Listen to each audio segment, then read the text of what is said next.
Is your setback the necessary stepping stone for your greatest comeback? Hi everyone, it's Belle here, and today I want to talk about this powerful topic about setbacks and how we look at them in our own lives. When it comes time for you to make a comeback, whether that be from things like postnatal depression, whether it be a different job that presents different opportunities better than before, how do you approach the setbacks that you've gone through in order to help them move forward? How do you view setbacks? How do you perceive them? Do you dwell on them? Do you allow them to consume you and stop your progress? Or do you use them as fuel to propel you towards your next level of success?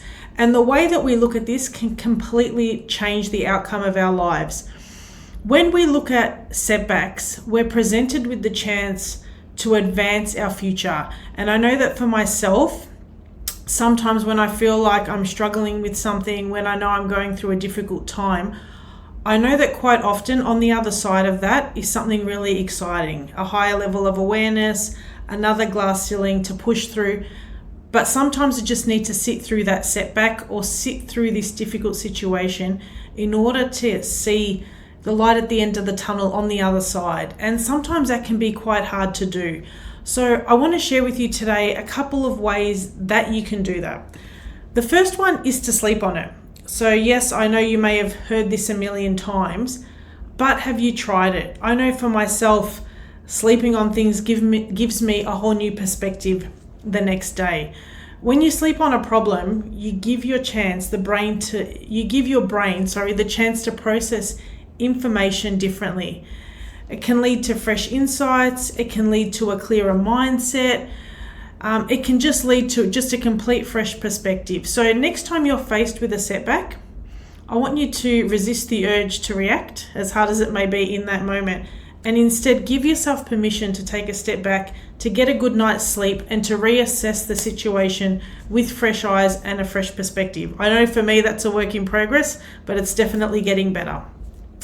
Step 2 is to become more self-aware. What is your current challenge or the perceived setback teaching you? Is it teaching you to be patient? Is it teaching you to show up softer as a leader? Is it teaching you to maybe take a chill pill? So reflecting on what we perceive as a setback is really crucial for both our personal and professional growth. And sometimes things like journaling or asking yourself, what is this situation trying to teach me, can really help move this forward. So if it's a project that hasn't gone to plan, if it's a conversation with a colleague or a friend that hasn't gone to plan, just bring that bit of self-awareness back and go, what can you do better in your own life to change the outcome of that situation moving forward? When we think about a setback, there are typically a few routes that we often take. And I want to talk about the ones that are most chosen today and maybe give you an alternative to those when you move forward next time. So firstly, when we encounter a setback, we complain and we play victim. So that's one of the ways. So it's easy to fall into the trap of being stuck and blaming circumstances or blaming other people. However, this mindset keeps us in a place where we're powerless and gives us no control. So a simple way to change this is by focusing on what you can control in this situation and take responsibility for that. In high performance, when it comes to control, we talk about a few things we can control. We can control our outlook, how we perceive things. We can control our character, how we show up. We can control new things that we bring into our lives. So quite often, we can control going to that new dance class. We can control hanging out with other people, and we can control the outlook that comes with that.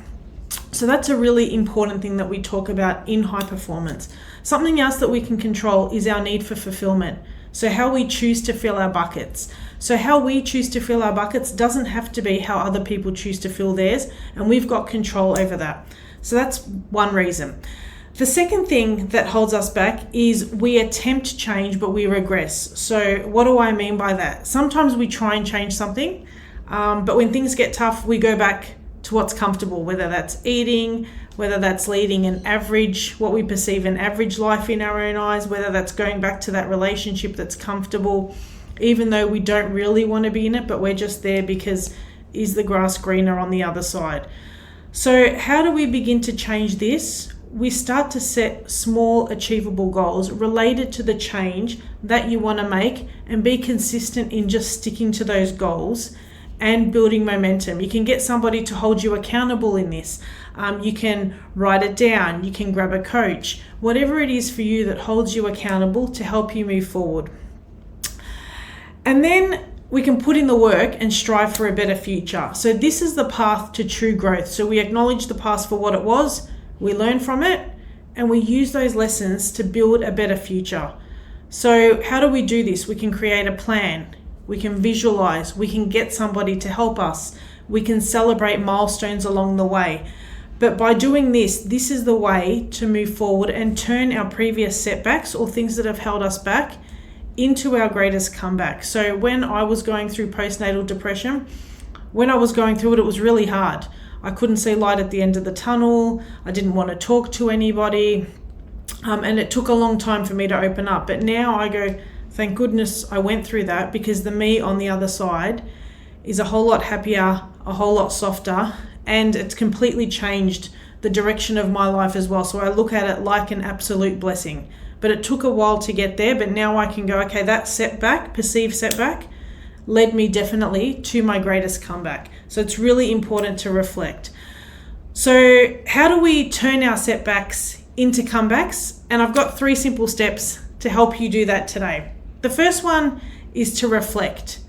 So take a moment to look back and understand the situation for what it was. What went wrong?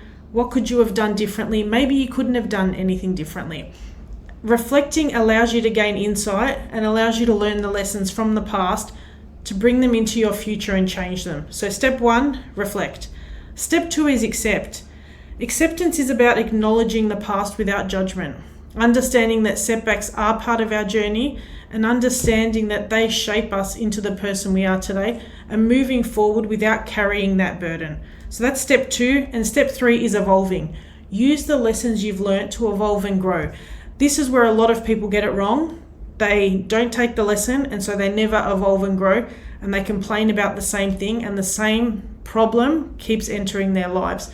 So this is about taking actionable steps to apply what you've learned and to move your life forward. So whether it's improving a skill, changing a strategy, adopting a new mindset, working out what you need to do differently in certain situations, evolving is a really important part of the journey.